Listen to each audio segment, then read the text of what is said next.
Bibliophiles of the internet, today I come to you in fear because I'm here to share what will surely be a somewhat lengthy August wrap up. Honestly, I thought I was just minding my business in August, but I still somehow read 18 books, so let's just skip the small talk and get started. Before I forget though, I did do an Instagram live with Aiden this past month where we talked about both the paperback edition of Cemetery Boys and also did a little preview of what you can expect from the sequel Espiritu. That was definitely a highlight this past month, and I will link the replay down below in case you would like to watch. The first book I finished in August was my ALC of Hemlock and Silver by T. Kingfisher. Macmillan Audio very kindly gave me early access to the audiobook read by Jennifer Pickens, and this already came out on August 19th from Tor Books. This is a dark new spin on the classic Snow White tale. It's told from the perspective of a healer named Anya who obsessively studies poisons and their effects. Her modest, quiet life is disrupted by the king himself when he comes seeking her guidance because he believes his youngest daughter, Snow, is slowly dying from some kind of poison, but no one in his retinue can figure out the source. Content warnings for some descriptions of poisoning and illness, including nausea and vomit, depictions of injury and violence, some references to parental death, child death, and grief, and some fade to black sexual content. It's been a second since I read something from T. Kingfisher, which is kind of a crime because I truly love her work, her mind, her unique voice, and I feel like this latest book of hers is just a perfect example of everything she does best. Over the past decade or so, she's kind of made a name for herself as someone who does both horror and dark takes on classic fairy tales, and I feel like Hemlock and Silver is a perfect mixture of both those styles and aesthetics. Yes, this is very much a reimagining of Snow White, but it's so wholly original that it doesn't feel like a retelling or even a new take on a familiar classic. It's clever, it's inventive, and it very much stands on its own merits. One place where Kingfisher consistently shines is in her ability to craft a narrative voice that feels charming, personable, and highly engaging to read. That is a quality that is absolutely present in this story, which I think especially works here because the idea that the Snow White character is gradually being poisoned over a long period of time changes the stakes of the story and brings in more of a mystery element. So because the story feels like a mystery and because we feel so close to that narrative voice, the story ends up feeling delightfully conspiratorial, as if you, the reader, are in on the mystery with the main character and are uncovering new clues and puzzle pieces alongside her in real time. This was a super fun read. The audiobook also perfectly captures that tongue-in-cheek vibe and tone of the story. If I had to say anything, I would say that the resolution comes pretty abruptly, and then there's a long come down to the resolution afterwards, so the pacing towards the end feels very slightly off, but that's a very minor note. I still gave this 4.75 stars. After that, I read both of Maddie Lubchansky's graphic novels, starting with Boys Weekend, which was kindly gifted to me by Pantheon Books. This is a weird horror graphic novel about a newly out trans non-binary artist named Sammy who is invited to partake in a bachelor weekend for an old friend who clearly hasn't gotten the memo in terms of her transness. But she tries to be a good sport, accepts the invite, and heads out to this hedonistic city floating out in international waters where all the rules in terms of debauchery are out the window. But as she tries to push through this awful weekend, she seems to be the only one in their group who notices that they're sharing their swanky hotel with a bloodthirsty cult. Content warnings for experienced transphobia, including dead naming and misgendering, brief references to TERF rhetoric, depictions of gun violence, and graphic instances of blood, injury, dismemberment, and death. This graphic novel was so wild, but in a way that I really appreciated. It's very uncomfortable, but in a way that's deliberate, and that shows how trans people especially experience the world differently and sometimes chafe against the boundaries of social norms and expectations, even if those norms are precarious or even dangerous to begin with. Over the course of this bachelor weekend, we see how Sammy is closeting themselves, trying to be a team player by hiding who they are and trying to blend in as one of the guys,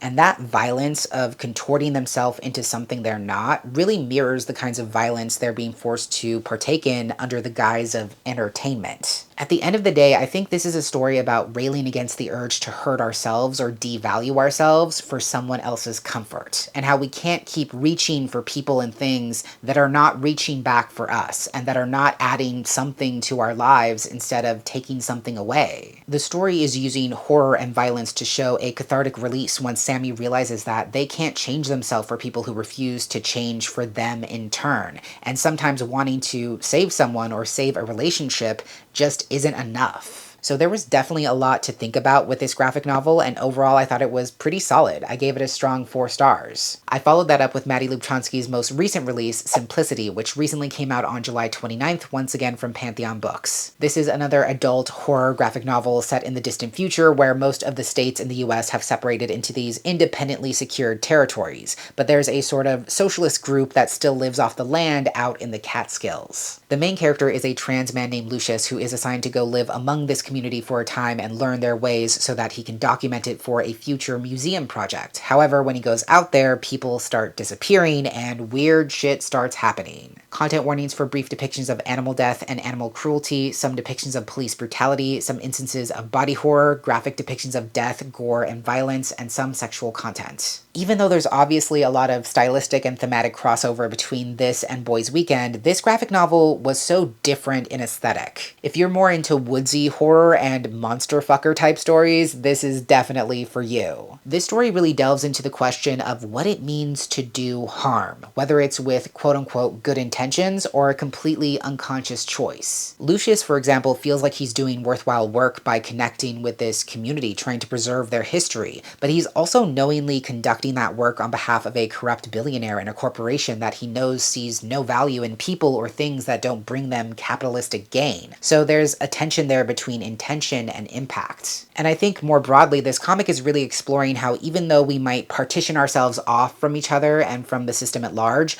we all still occupy the same world, whether we actually care to recognize that or not. We don't get to opt out of the broader community that is humankind just because we have different values or ways of life. We are all citizens of this earth, for better or worse, and we have a responsibility to care for each other however and whenever we can. And I think to some extent the story is also touching on how we can never hope to change anything unless we face it first and learn to become comfortable with our discomfort. So I really enjoyed this, maybe even a bit more than Boys Weekend, not that they're trying to accomplish the same thing, but I gave this 4.5 stars. After that, I read The Bullet Swallower by Elizabeth Gonzalez James, and I checked out the audiobook from my library, which is read by Lee Osorio. This is a unique blend of Latina historical fiction and magical realism. It follows multiple generations of the same Mexican family starting in the late 1800s when a notorious bandido named Antonio is desperate to provide for his family. So he decides to rob a train that's passing through town and is said to be laden with gold. But that heist goes horribly wrong, and instead he's set on a mission of revenge. Content warnings for explorations of sibling death and grief, descriptions of graphic injury and death, including some instances of animal death, and depictions of gun violence,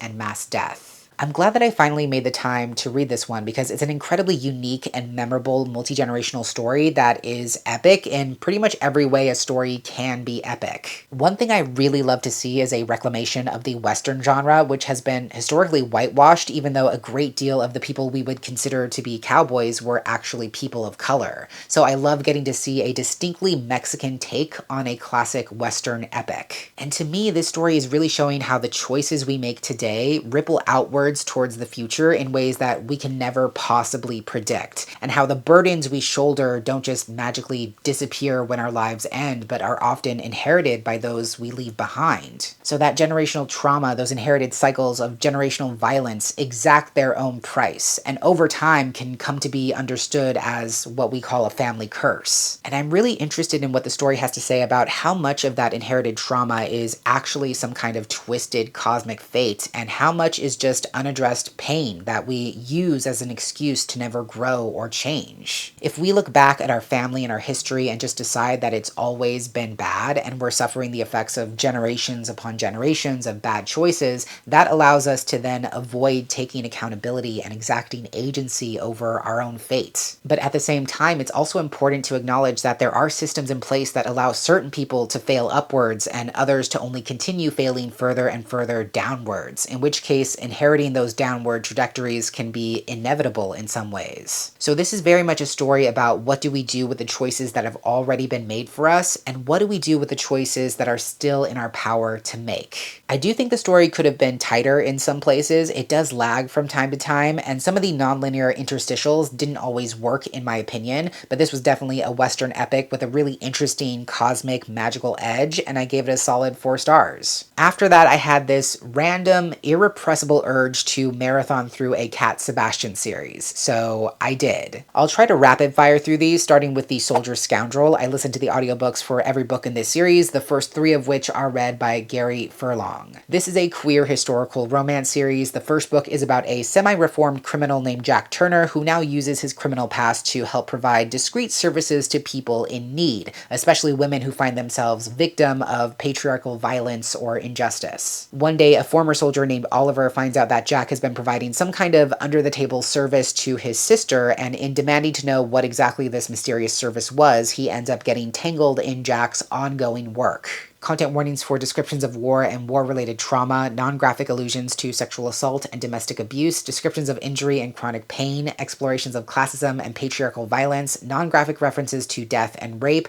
some use of ableist language, and explicit sexual content. I'll just start off with some blanket statements that apply to every book in this series so that I don't have to repeat myself. Most importantly, multiple things can be true at once. I do not believe that Cat Sebastian has it in her to write a bad book, period, and also none of the books in this series especially blew me away, but they were really fun to read. I think thematically I enjoyed this first book the most, not only because there's chemistry between the characters, but also a fascinating tension between their morals and their ethics. Oliver is this buttoned up, straight-laced, upstanding former soldier, and Jack is a somewhat reformed criminal who isn't afraid to bend or even break the law if it means helping someone in need. The two of them couldn't move through the world more differently, and while it's understandable that Oliver puts his faith in the law and in the systems that be because he desperately wants to believe that there's some sort of order or control to the world, especially after everything he's seen, it's satisfying to see how Jack shows him that the law often exists to further punish those who are already at a disadvantage. As they spend more time together, Jack is showing Oliver how his high societal standing means that the law often doesn't even apply to Oliver to begin with, and how people in power can so easily flaunt the laws and societal expectations because of their privilege. Therefore, if the law can so easily be broken in service of corruption, why can it not or should it not also be broken in service of good? That's a message I really vibe with, and overall I thought this was a very fun and entertaining romantic romp. It does get a little too hot and heavy a little too quickly for my personal taste, but I still gave this 3.25 stars. The second book is The Lawrence Brown Affair, and it's about a neurodivergent scientist named Lawrence who fears that he might have the same mental illness as his predecessors, so he isolates himself in his crumbling family estate as he obsessively works on his scientific inventions. Georgie Turner, on the other hand, is a con man on the run from his old gang after betraying their trust, and he decides to pass himself off as a secretary seeking work at Lawrence's estate. Content warnings for some use of ableist language and instances of internalized ableism, internalized homophobia, descriptions of overstimulation, references to past experiences involving alcoholic relatives, suicide, family death, and sexual assault, and explicit sexual content. Also worth noting, Georgie is attracted to multiple genders and Lawrence is undiagnosed neurodivergent. In terms of romantic pairings, this might have been my favorite of the 4 books. I was a little bit wary going into it because I knew that Lawrence would have to work through a lot of internalized ableism before allowing himself to love and be loved, and he definitely did,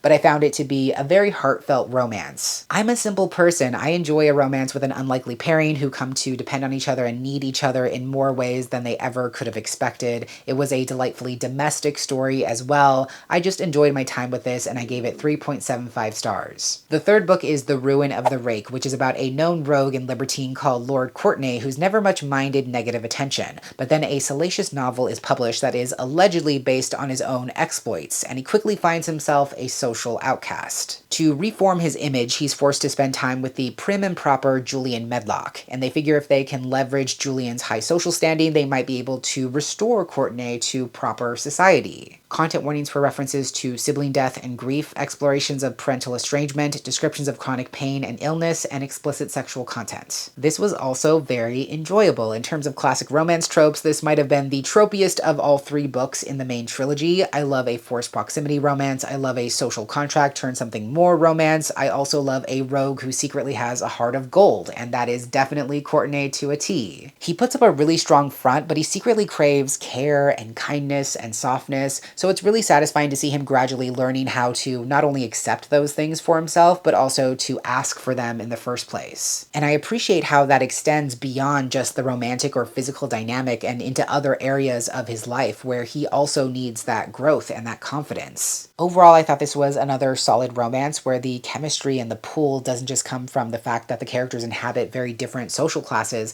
but because they're both struggling to find their place in a world that has already decided their worth, and they're realizing that they can choose differently for themselves. Again, this was just a solid, endearing romance, and I gave it 3.5 stars. As if that wasn't enough, I also read the additional novella in this series, A Little Light Mischief, and I listened to the audiobook, which is read by Morag Sims. This is a sapphic romance between a reformed thief turned lady's maid named Molly who begins falling for her lady's companion, Alice. But when an unwelcome specter from Alice's past shows up unannounced at a house party, Molly volunteers to help Alice get back at this man with a little bit of a heist. Content warnings for explorations of sexism and classism, mentions of family disownment and parental estrangement, brief references to past experiences of sexual assault, and explicit sexual content. I don't have too much to say about this. It was a quick, enjoyable romantic story about two sapphic women staging a heist with each other to exact revenge on a heinous man, so I have to support that. I have no choice. While the premise of this story is incredibly entertaining, there's just not enough space for the romance and the connection to really land, especially because the two main characters start off as complete strangers. So for them to get to that same level of romance and commitment as the other pairings in this series with much less narrative space to build out that relationship is a bit tough. I feel like there was definitely enough plot and enough ideas for this to be a full-length book, but because it's not, naturally it feels somewhat rushed. So in the end, I gave this 3 stars. After all of that, I picked up Boys in the Void by Jira Asim. This came very highly recommended from my friend Beck at Mooney Reads by Starlight. It's a nonfiction essay collection structured as a mixtape of sorts. The author is writing to his younger brother and curating this mixtape of punk music that was formative in his own life, and he annotates each song on the mixtape to share his advice and his own experiences. Content warnings for explorations of experienced racism and anti-blackness, brief non-graphic references to experienced sexual abuse, brief references to suicide and suicide attempts, some use of ableist language, reporting of racist and homophobic slurs, and a brief HP reference. This is a truly extraordinary book. It's like if the music writing in They Can't Kill Us Until They Kill Us got mashed together with the erudite and academic insight of Original Sins. I love how beautifully and perfectly this essay collection articulates why the punk scene is both a refuge and an incredibly fraught space within its own right for the author, and why the core tenets of punk have allowed the author to parse the intersection of his own manhood and experience of blackness. It's both a love letter to punk music and also a critique of the punk space, a space that claims to be radical and anti-authority, and yet in many ways still privileges and centers whiteness, and still replicates the same systemic oppression and norms that it claims to rail against. Especially as a black punk rocker and punk musician, the author is used to transgressing those lines and those boundaries, used to finding comfort and meaning in a space that can be inherently uncomfortable and where he can be unfairly scrutinized or even expected to leave his blackness at the door. And in that context, I love how these essays deconstruct our relationship to music and music fandom and explores how we use those forms of art and expression as a pathway towards making ourselves legible in the world in so many ways. And perhaps even more so for those of us who exist within the margins of the margins. There is no way I'm going to do this book justice, so I'm just going to say if you're interested in understanding more about the history of punk rock, music criticism, race theory, and the way all of those things intersect with the author's own personal narrative, then you should definitely check this out.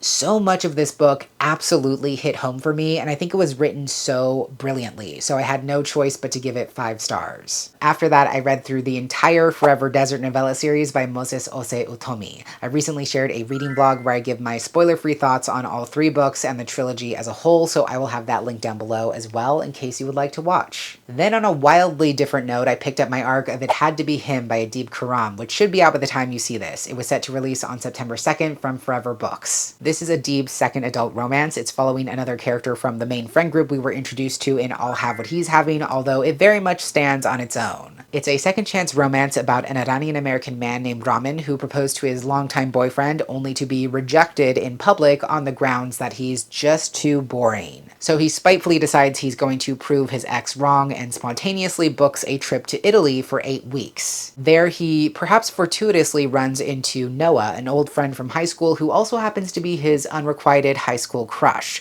and Noah happens to be on holiday in Italy with his son and ex-wife. Content warnings for some depictions of internalized fat phobia and experiences of body dysmorphia, experienced racism and xenophobia, some references to cancer, parental death, and grief, depictions of excessive alcohol consumption and drunkenness, and some explicit sexual content. This was another lovely adult romance from Adib, who continues to show that the tenderheartedness and thoughtfulness he brings to his YA is very much woven into the DNA of his adult books. This second adult romance of his especially is very easy to read and lose yourself in. It's easy to root for the characters and want the best for them, both as a couple and in their own personal journeys. And because the story takes place entirely abroad, that also brings a really fun element to the story as well. As you would expect from any of Adib's books, there are really strong emotional parallels between the two main characters. They're at a similar junction in life where they're closer to what most people would consider to be middle age. They've established their lives and their careers, but they've both hit a roadblock that's forcing them to reconsider what it is they truly want out of life. So it's really heartwarming to see both of them exploring those new possibilities together in this relationship that they're rediscovering, taking some chances, reinventing themselves in some ways, but also coming back home to themselves in even more ways. This particular romance feels very healing in a lot of ways for these characters because they're finally getting to explore a connection that they denied themselves when they were essentially closeted high school acquaintances. So for both of them to feel safe enough in their current relationship to explore and express those desires, those fantasies, those feelings that they repressed as teenagers, and to finally get to share those things together as adults in a much different situation and context is a really beautiful thing. All that said, I do think the story can be a bit repetitive at times. I wish there was a little bit more to the plot. I wish we got to see how this relationship would play out beyond the sort of honeymoon phase that comes with being on holiday for an extended period of time,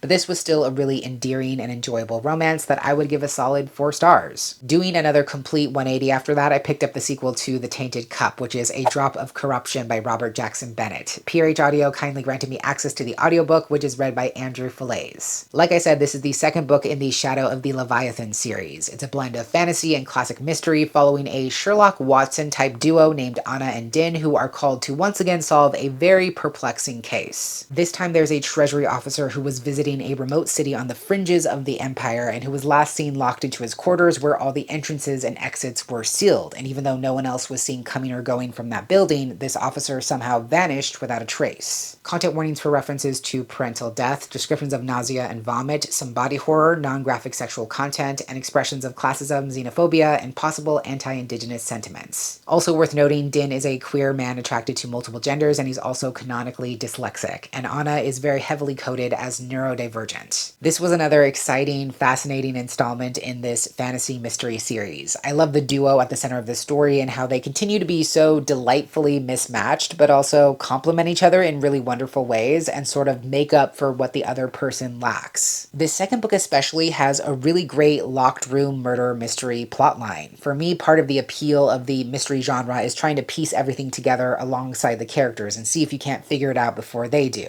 And the mystery in this book is so twisted, so shocking, so bizarre that it really keeps you guessing and keeps you on your toes. I love that. I love when a story is so much smarter than I am and is 10 steps ahead of wherever I think I am at any given point. I love when mysteries can actually be disarming and surprising and unpredictable, and in that sense, I think this story absolutely exceeds expectations. As a sequel, I think this book is also successful because we're getting to know a bit more about the main characters besides their preternatural abilities to solve perplexing mystery cases. We get some more emotional stakes in terms of what's happening for the characters on a personal level outside of their work. Not only that, but the world building of this fantasy world continues to be incredibly fascinating, especially because the Leviathans continue to exist at the very edges of the story. Their existence, the threat they pose to this empire, has a direct impact on the way this society has been shaped, but we don't have to see the characters interfacing with them directly in order to understand that impact. And thematically, I feel like the story is touching on how it's the people, not the systems, that make a society truly great. right, and how actions that feel small can still be essential in protecting people and protecting a way of life, even if they go unnoticed. That doesn't mean that the work or caring about the work doesn't have value to begin with. So I had a great time untangling this one. The audiobook, once again, was absolutely stellar. Andrew Falaise is an incredible talent who really brings the series to life. I feel like this was a really solid second installment, and I gave it 4 stars. After that, I took yet another dramatic pivot and picked up my arc of You Weren't Meant to Be Human by Andrew Joseph White, which should be coming out fairly soon on September 9th from Saga Press. This is Andrew's adult horror debut. It's an extremely gnarly and disgusting story about a trans autistic man named Crane who does not speak by choice,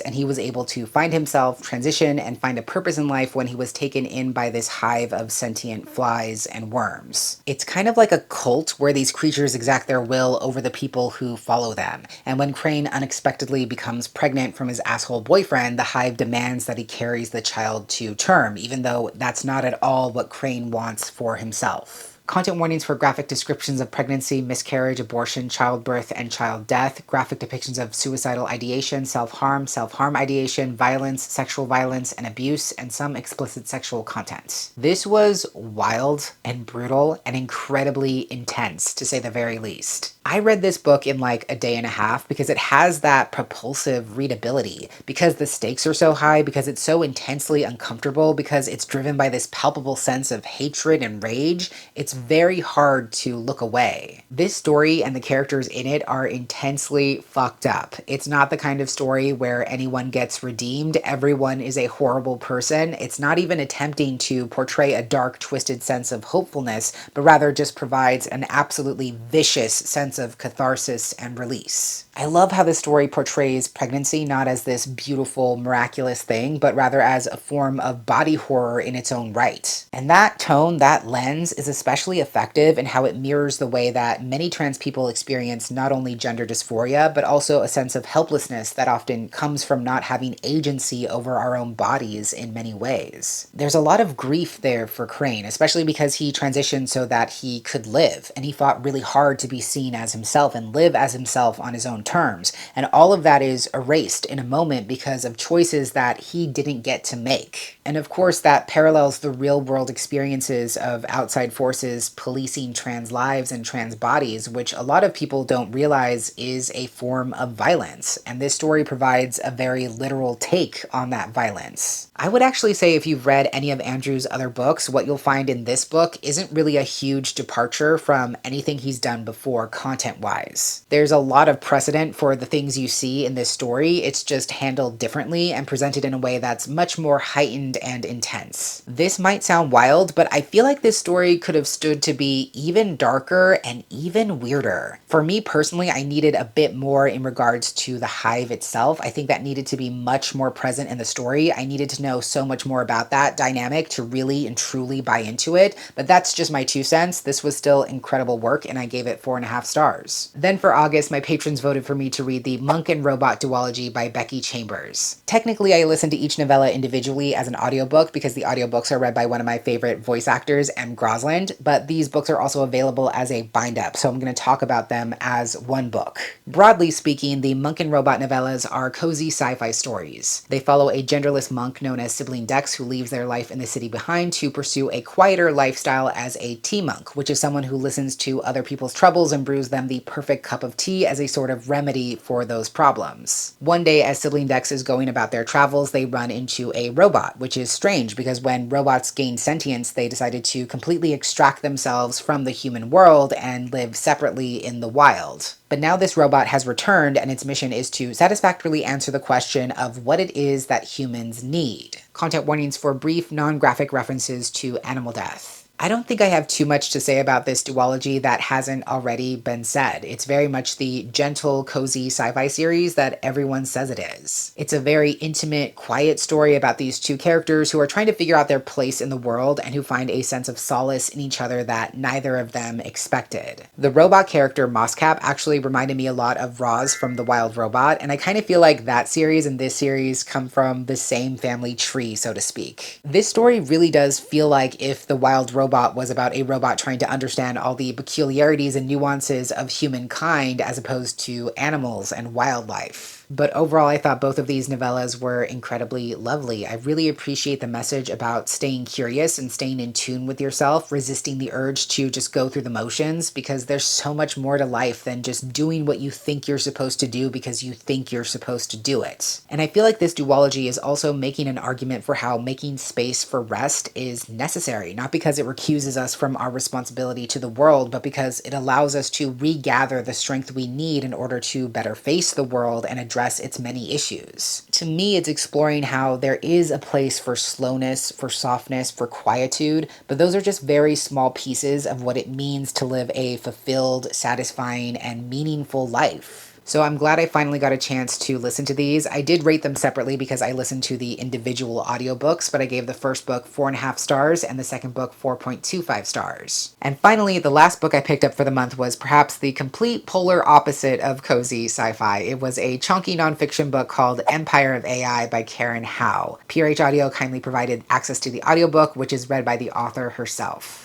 Karen Howe is a longtime tech reporter and investigative journalist with an engineering degree from MIT who's been closely following the development of AI technology, specifically generative AI, pretty much since their inception and introduction to the market. And a lot of the AI technologies and companies flooding the market today all began with this company known as OpenAI, which ironically was set up as a mission-driven nonprofit where the goal was to create generative AI technologies while not compromising the well-being of humankind or the Earth. So in this book, the author is looking at how the mission of OpenAI has not only made an incredibly drastic about-face since its founding and since the launch of ChatGPT, but also how the company has ignited this new form of empire and colonial violence as the development of AI technologies has devolved into a reckless arms race. Content warnings for in-depth explorations of colonization, including exploitative labor and resource gouging, some descriptions of emotional and mental abuse, some non-graphic references to sexual violence, rape, and child abuse, and some explorations of racism and racist violence. In the interest of full transparency, I am filming this wrap-up a few days before the end of August, so I still have a few hours left in this audiobook, but I will tell you my thoughts in progress. This book is so incredibly informative. The level of nuance and detail in the author's reporting on this company and these AI technologies is so thorough. I can't even imagine what it was like to piece out this timeline, but the writing is very clear and cuts straight to the point. Stylistically, this book is like if Bad Blood by John Carreyrou, which is another example of expose journalism in regards to Elizabeth Holmes and her fraudulent medical tech company,